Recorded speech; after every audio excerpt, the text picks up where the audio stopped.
I'm Debbie Travis. And I'm Tommy Smythe. And this is Trust Me, I'm a Decorator. Hi, Debbie. What are we talking about today? Bloody Valentine's Day. Bloody hell. God, so romantic. Sorry, I've had a busy week. I forgot what we were talking about today. Oh my God, Valentine. I hate Valentine's Day. It's a bit like New Year, you know. It's always a bit too commercial and organized, and then it all kind of flops. But I think it also, Valentine's Day kind of sets us up for disaster. Because I hated it as a child. I mean, now I really don't care. But as a kid, you know, I didn't have very much self-esteem, and I probably don't now. But oh, you've got plenty now. No, not really. People think you do, but, you know, it's a nice cover. But as a young teen, you know, everybody was kind of prettier, thinner, taller, whatever, as most kids. And I was so terrified of not getting a card because it was a pissing war at school. Of course, yes. It's a popularity contest. Yeah, it's a popularity contest. I mean, I went to an all-girls school, but so where we were supposed to meet boys, I don't know. It's a lesbian popularity contest. Yeah, well, you know, a bit young for that as well. But I used to send them to myself. And oh my God. and you know, you write with the other hand, the left hand, to make it look whatever. Oh, and this is insane. So I took them to school, whether anybody really cared or whatever. But I remember my mum saying one year, after I got caught when I was like 12, then when I was 13, she said, "Do you want some stamps for your Valentine's cards?" No, so she obviously knew. And I was so humiliated that she knew. And of course, nothing was said. But I found it very kind of upsetting when I was young. But then you kind of get over it. And as you get older, to be quite honest, if that's the only day, you know. But I think also you kind of give up on your partner, you know, jumping out of a cake. Oh my gosh. Yeah. Like after the first 2 years, forget about it. And listen, I don't love Valentine's Day, but I do love love. You know, I think it's nice to be able to make these declarations and have an occasion to be able to say something. But I think most people at this time, you know, at Valentine's Day will say that, you know, you're supposed to be practicing these kinds of affirmations, telling the person you love that you love them on a regular basis. We shouldn't have to have an annual reminder, but it is kind of a nice way to, you know, kind of like have an occasion to plan something that's a little out of the ordinary in terms of expressing your love. So like, what are your best and worst Valentine's moments? Well, Can you remember? I think one of my most embarrassing was actually not us. But to me, when my children were growing up, Valentine's Day was really about the family. You know, I love my children so when the kids were like kind of late teens, just before they left home, one of them, the eldest, who may not be named, I have to whisper because he's working upstairs. And he took his girlfriend at the time to a restaurant, and like an idiot, he told me where he was going. So we booked the same restaurant. Oh my God.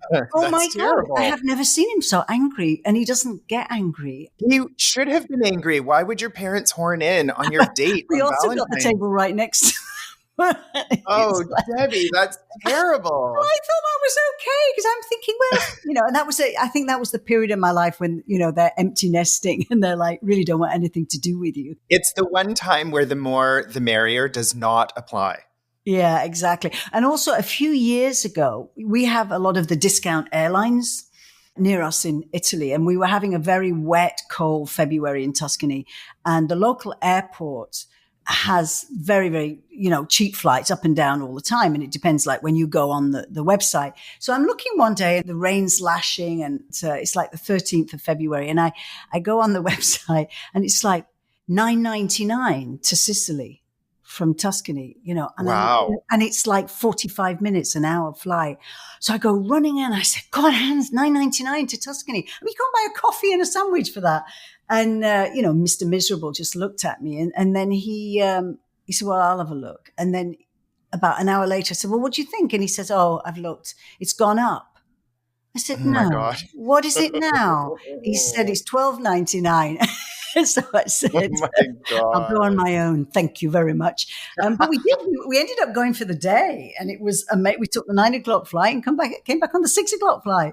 Same plane. Oh, that sounds nice. Yeah, to Sicily, and it was lovely weather down there. Had lunch on the dock, and it was one of those occasions. I mean, I remember that story more than I remember the lunch. But it was very romantic. But yeah, you can't win sometimes. A Valentine's Day trip is always a nice thing. I will tell you, my worst Valentine's story involves a trip. Way back in my 20s, Valentine's Day was coming up, and I had an ex who had sort of said, well, maybe we should do something. And I thought, I sort of got hopeful that maybe we would get back together. So we decided to do a road trip to Buffalo, from Toronto to Buffalo, New York. And when we got to Buffalo, we checked into a hotel and we went out for dinner. And then that night we went to a nightclub in Buffalo. This sounds like doom and gloom already. Well, nightclub in Buffalo. I mean, nothing good happens in a nightclub when you're in your 20s. So we're at this nightclub and we were dancing and having a really nice time and, talking closely at the bar and all these kind of things that are sort of signals that maybe my hopes that we would maybe get back together on this trip were, not unfounded. So then suddenly, I went to the bar to get drinks and I came back and I couldn't find him anywhere. And so I looked around and couldn't find him anywhere. So I thought, I wonder if he wasn't feeling well or something, and went back to the room. So I went back to the room. And when I got to the room, he was there, but he wasn't alone. No. Yeah. My, what? So he picked somebody up in the club? Yeah. And so I was like, what do I do? So I left the room and I went downstairs to the lobby. And this was before there were like cell phones where you could text or anything like that. So I didn't really know when it was going to be appropriate to go back upstairs. So I slept in the lobby of the hotel in a chair for the night. And then on the way home, it was total silence. Like, not good. I can kind of imagine. Yeah. But maybe that was a good lesson. You never go back. Never go back. Oh my God. You can never know. It's hard to. That was definitely my worst Valentine's story. Yeah. But I still think it's kind of funny because, I was in my 20s, so I was quite resilient. Bounced back quite quickly, obviously, after that. They say there's more breakups right after Christmas because people say, I'm going to get through the holidays kind of thing. Or you meet the family and decide, this is not for me. Or, yeah, exactly. I wonder if Valentine's Day is a trigger where people just go, you know what? Maybe. Yeah. But I do think there's so many things about Valentine's Day that are lovely. And I've had lots of really nice Valentine's Days where, to me, it's not one of those holidays that's a priority. So I don't think much about it. So I'm terrible. I'm a terrible partner around Valentine's Day because I don't really do anything. But I've been surprised by lovely gestures over the years by, people that I've been with. And I think, it is it's nice to be surprised. It's hard to be surprised. I mean, in this day and age, we've got tracking devices on our friends and family on our phones. We're in touch. Instagram tells us where everyone is at all times. So I do think that, when things like this come about, like Valentine's Day, it's such a nice opportunity to at least try to surprise the special person in your life and give them that moment of surprise because it's so nice. I think you're absolutely right about that, because this thing where everybody knows where you are, everybody knows what you're doing, it drives me insane because even, we share our British credit card and, he tracks me around the shops and it drives I'm a grown bloody woman. I've earned this money. And if I want to go to Zara or I want to go to here or I want to buy something, and he's like, well, I know where you are. I know where you are. I know where you are. And then I go in the house and I do the alarm and that rings on his phone. So I'm talking about we're in different countries, I know. And sometimes I do feel like, and he's very sensitive about it, but he also checks. Well, because you're often coming home at 3:30 in the morning. Yeah, right. But, he also checks all the bills and things like that, which is also annoying, but it's better that today because, everybody's terrified of being hacked and whatever. But it is a little bit by being tracked. And then I got one of those, actually, it's really quite cool. One of those round discs that you get and you put it in your suitcase. Oh, yes. Yeah. The, what is it called? An eye tracker. Something like that. Yes. I have those too. Yeah. So I don't use it for my suitcase, but I put it in my little jewelry box, which I really doesn't, I hide it behind a radiator in the house. Oops, just told all the burglars. Anyway, but every time I leave the house, it tells me you've forgotten this or, and I do find all that information is getting a little bit annoying. But one of the most romantic things that actually happened to me and him was, Him being Hans, yeah, poor him. the elusive Hans. Yeah. So, we met in the south of France at the film festival and Mhm. literally decided how many. He took me for, after we did the business and everything the first night, the next day. Did the business on the first night. Yeah, first night.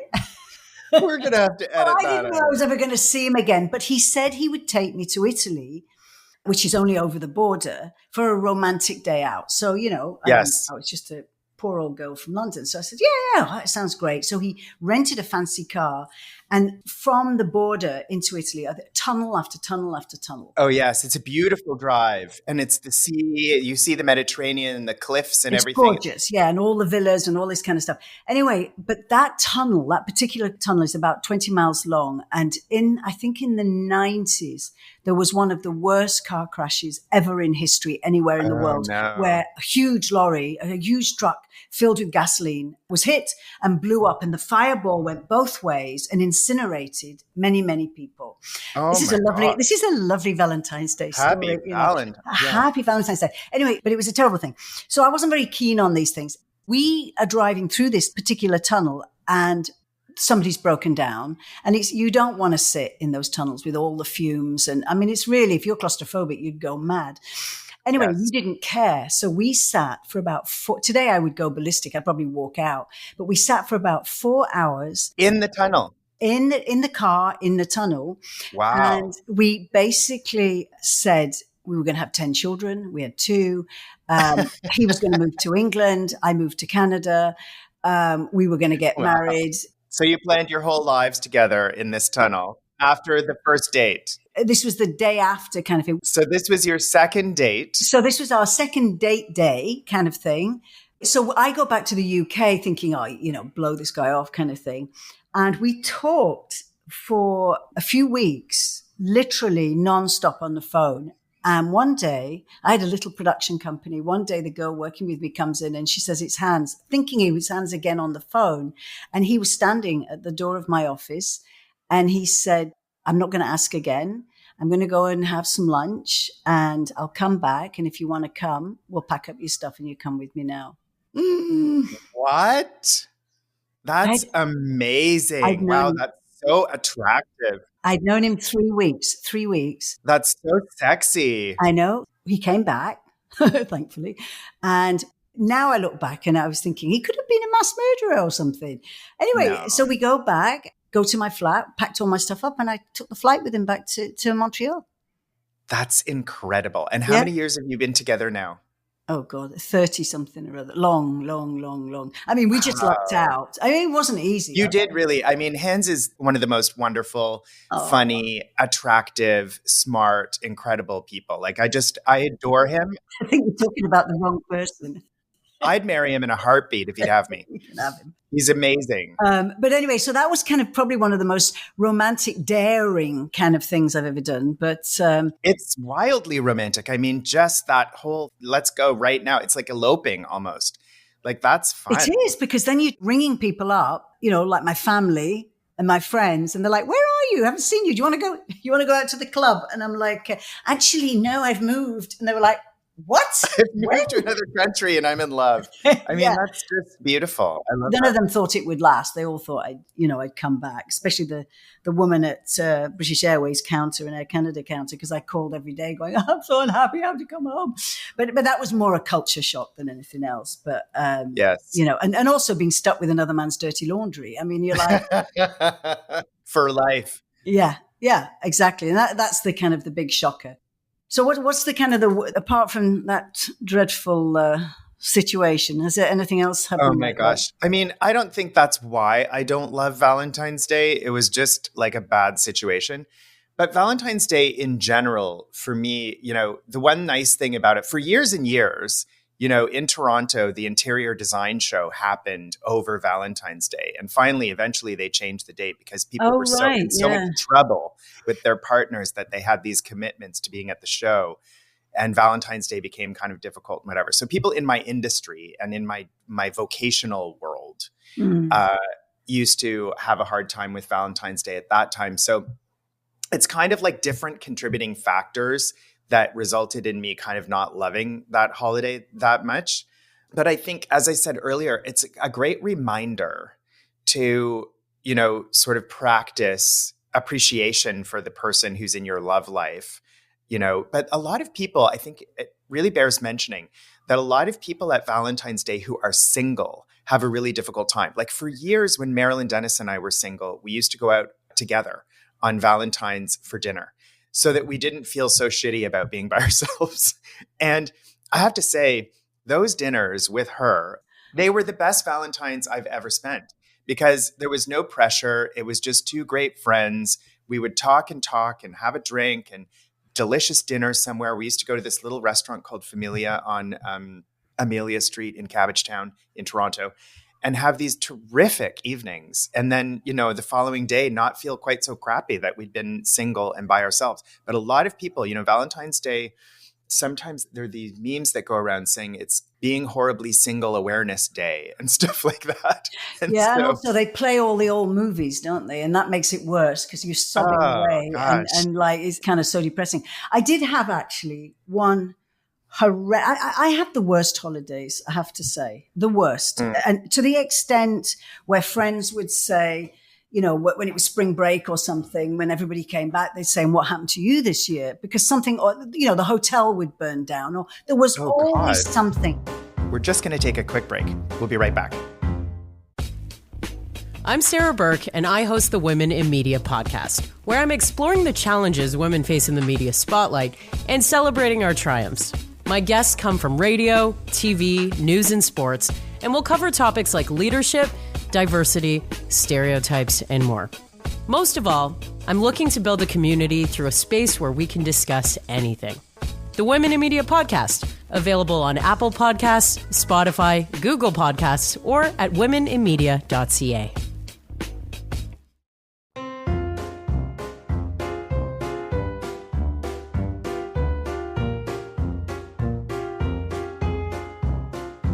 Anyway, one Valentine's, actually, I just remembered this. We had the kids and we were in the UK and we left the kids with my sister, and we'd never been to Stonehenge, and we decided to go for a romantic weekend. To Stonehenge? Yeah. I just like anything to get away. It's not romantic at all. It's like a Celtic tomb.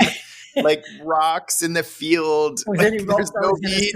Yeah. It was just like anything to get away from the kids. But anyway, so a friend's father owned a rather large estate that, I'm sure I've told you this story before, that was kind of taken from them during the Lloyd's crash when people lost all their money, but they could stay in their homes. And they were quite wealthy people until they died. So they had no money, but they had this massive estate. And then the bank took the home after they died. Yes. And it was a disaster, the Lloyd's crash. And anyway, look it up. But this was before Airbnb. So this was when people started renting out a few rooms. So my friend had said, look, my dad rents out some rooms. Why don't you stay there? It's a lovely place. So we said, great. So we leave the kids in Wales, go over the famous Severn Bridge, which is like a kind of Florida type suspension bridge. Beautiful bridge. Yeah. Beautiful bridge where, towards Bath, kind of round there. We're driving slowly, enjoying, being romantic. I think it was our 10th anniversary. And we arrive at this little lane going up to this house. And as we're about to turn into it, an old Volvo screeches past us, nearly, I'm sure I've told you this story, nearly knocks us off the road and goes zooming up the driveway to this house. So we're a little bit like, bloody hell, really weird.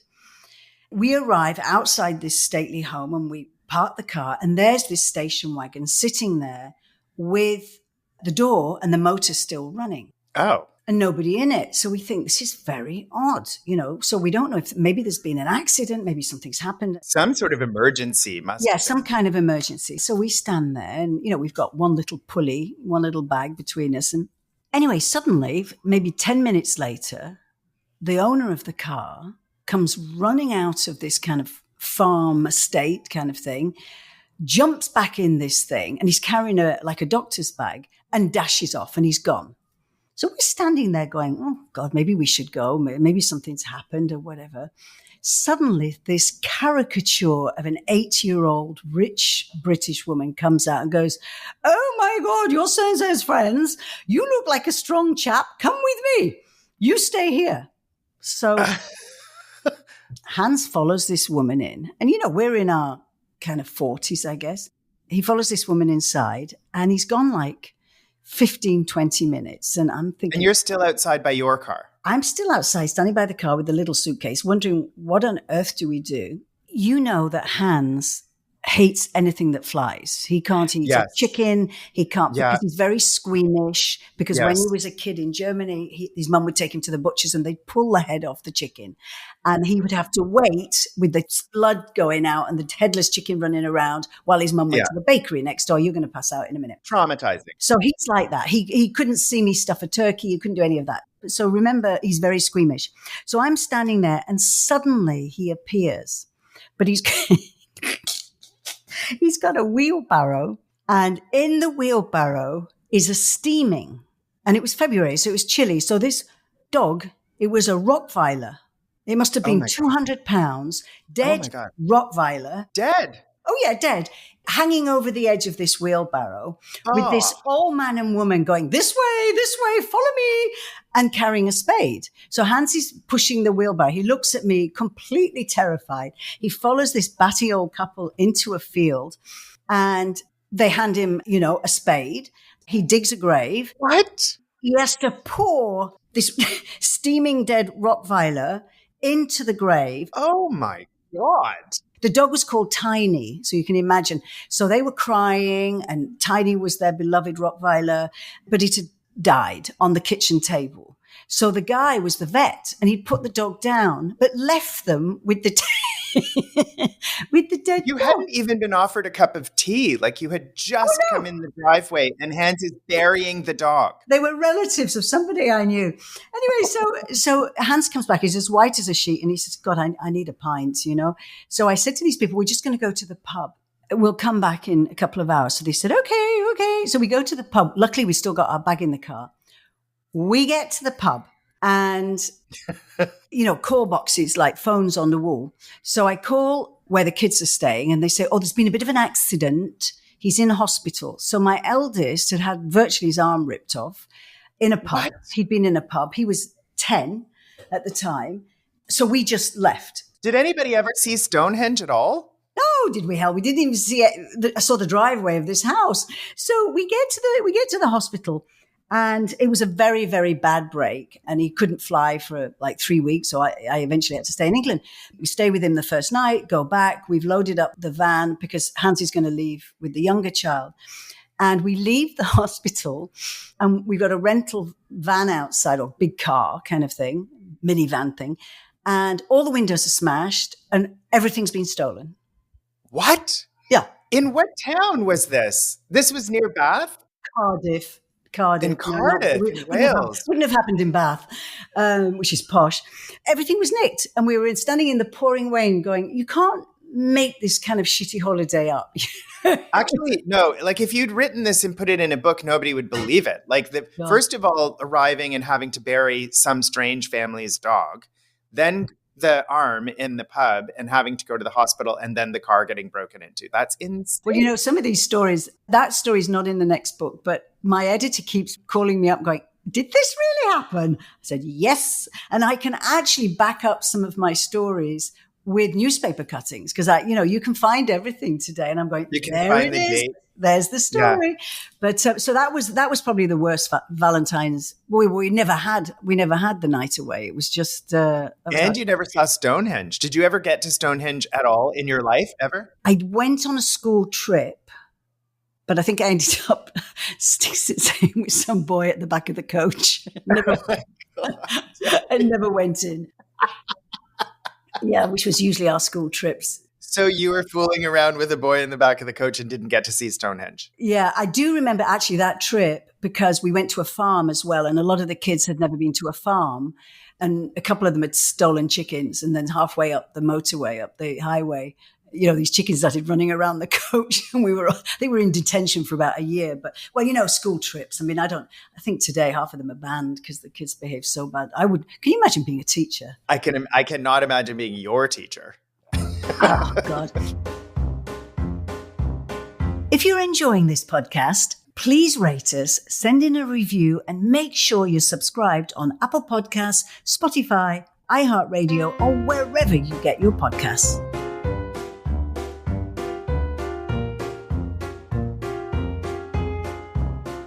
One thing I did think was nice, because obviously chocolate is a big part of Valentine's Day, isn't it? Huge. Yes, of course. Yeah, candies and chocolate and flowers. Do you eat chocolate, Tommy? I do. Yes, I love chocolate. Yeah. You can get vegan chocolate, right? Absolutely. Yes. Most dark chocolate is automatically vegan because there's no milk in it.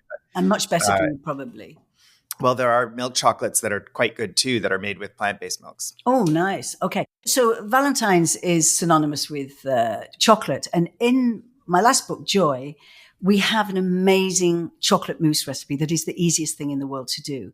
So are you sitting comfortably? Have you got it? Yeah, I've got it here. So I'm going to read it, and then we'll post it in the notes, and people can make it. It's very easy, because this is going to air just before Valentine's Day, isn't it? And actually, this book is about, it's called Joy, Life Lessons from a Tuscan Villa. And it's about health and vitality and how we can live a long life. And Jackie, my friend who does all our nutritional stuff, talks about as well how, chocolate is a kind of a double-edged sword. You can, if you eat 10 Mars bars a day, you're not going to do very well. But a little bit of chocolate. Moderation. Yeah, 70 to 80% cacao is really the best.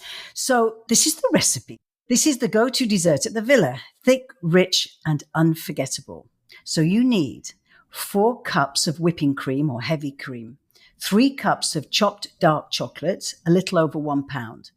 And it serves 8, by the way. Icing, sugar icing, edible flowers or fresh mint. Pour the cream into a large bowl and whip with a whisk or electric mixer until stiff peaks form. Place the chocolate in a microwave-safe bowl and microwave 30-second intervals, stirring after each until all the pieces have melted and the mixture is hot and smooth. Alternatively, you can place the chocolate in a heatproof bowl, which is the way I do it, and set it over a pot of gentle boiling water and stir regularly until melted and smooth. While the chocolate is still melted, quickly fold in the whipped cream using a spatula, mixing gently and gradually until the mousse is fluffy and soft. Using a piping bag or Ziploc bag with a little hole in the corner, pipe the mousse into individual serving dishes and refrigerate for at least 3 hours until the mousse is chilled and the texture firm. When ready to serve, dust each portion with a little icing sugar and decorate with a little flour or some mint. I also put a tiny bit of Grand Marnier in it because that makes it better. Since this was a health book, I didn't do that. But it's a very simple thing. So I'm sure you could use, instead of cream, you could use a whipped cashew cream or something like that. Oh, yes. That would be nice. There are great plant-based creams if you're lactose intolerant or if you're vegan or plant-based. So you don't need much. It's 2 or 3 teaspoons each. And I think that with chocolate, that's all you really need, isn't it? Well, Patrick and I have had it at the villa because Chef Francesco made us a vegan version of that mousse the last time we were there. Yes, yes. So it's delicious. I know that it can be made vegan because he served it to us vegan. It was delicious. Yeah, and it really good. Well, that's his recipe. And it is kind of a highlight. And it's also teaching people that you can have the dessert and have that little sugar tang at the end of a meal. Yes, chocolate is a big part of Valentine's Day. Will you be having some chocolate this year at Valentine's Day, Debbie? Well, I'll be back in Italy. I don't know. Have you and Hans made any plans? Are you going to go on a little excursion or anything? I think we might, because we've got the dogs, so we can't really fly anywhere. But we might go to the other coast called the Marche. It's very like Tuscany, the Adriatic coast. Do you know I'm getting 50 to 100 emails every few days about people wanting to move to Italy? I think I might start a business. And it's so funny. So many. A lot of Americans. It's so funny because when you moved to Italy, you sought out Frances Mays so that she could teach you how to renovate and do some things. And now it's happening to you because everyone knows that you've done it. It's not always romantic, but the Marche is a fraction of the cost of Tuscany because it's the same area, but it's the other side. So the Adriatic coast is less popular, is that it? Well, the coast is quite busy with Italians. Really, the Tuscan coast and the Adriatic. People don't go to Italy for the beaches, which are amazing. They are actually amazing. Yeah, North American, you don't think of it. And there's 2 kinds. Like they have sand beaches and rock beaches. Yeah. So people will go to Puglia and Sicily, and obviously you can have beach holidays there. But they don't think of Tuscany or Rome. Rome has amazing beaches. So the East Coast is where the Italians go. But in the countryside, inland. It's really beautiful. Old villages and rolling hills. And you could buy for maybe 200,000 a little old farm with a bit of land and do it up, and very beautiful. And it's getting very popular. So the prices will go up. But so often when people ask me and they tell me their budget, I'm like, oh, well, don't come to Tuscany, but try this area because it's very, very beautiful. It used to be quite hard to get across because down the center of Italy is the Apennines, which is like the spine, very, very mountainous. And so, to go over there takes forever because you kind of driving and wiggling and round and about and everything. But they built a tunnel, a long, long tunnel through. Not that I like tunnels very much. Yeah, we've touched on that. The Tunnel of Love podcast. Yeah, exactly. So it's like in the middle of Italy, you've got Umbria, which is like an apple sitting in the middle. Tuscany on the left, which is very large. And then the Marche, which is Marche, is on the east side. And then it rolls down. And very few people know it. And it's very beautiful, really beautiful. So you and Hans may go there on a road trip? We may go there. Yeah, there's some nice little boutique hotels that are just, there's two guys have opened one up and it looks amazing. And so we may go there. We're always planning stuff. Well, I am. And then I never do it. It's always like, oh, stay home, watch Netflix. It's like, we're halfway through a series. Let's just carry on. But sometimes you have to make yourself do this stuff, especially this time of year when it's all so gloomy and. Oh, yeah. Especially here in Canada, it's been so dark and it's been so gray and gloomy. It's just relentless. And what are you going to do? I'm going to, we don't know yet. We're talking about maybe zipping down to New York City. Oh, nice. Yeah. Nice. Yeah. I mean, we'll see what happens. But in the meantime, I want to wish you and Hans a very happy Valentine's Day. Be careful on your road trip. Don't get pregnant. Oh, please. I might fall off my stool laughing. Be responsible. Well, I think there's as much chance of me getting pregnant as you getting pregnant. So I'll say the same thing to you, Tommy. Don't get pregnant. Well, all the best to you and Patrick as well. And have a nice time in New York. If you go. Just go. Yes, we may. Anyway, I love you so much. Happy Valentine's Day. Happy Valentine's Day to everybody as well. Happy Valentine's Day to everyone. Love yourself. Just look after yourself. Exactly. Follow us at the Trust Me Pod on Instagram. And send us a voice note with your best and worst Valentine's stories at thetrustmepod.com.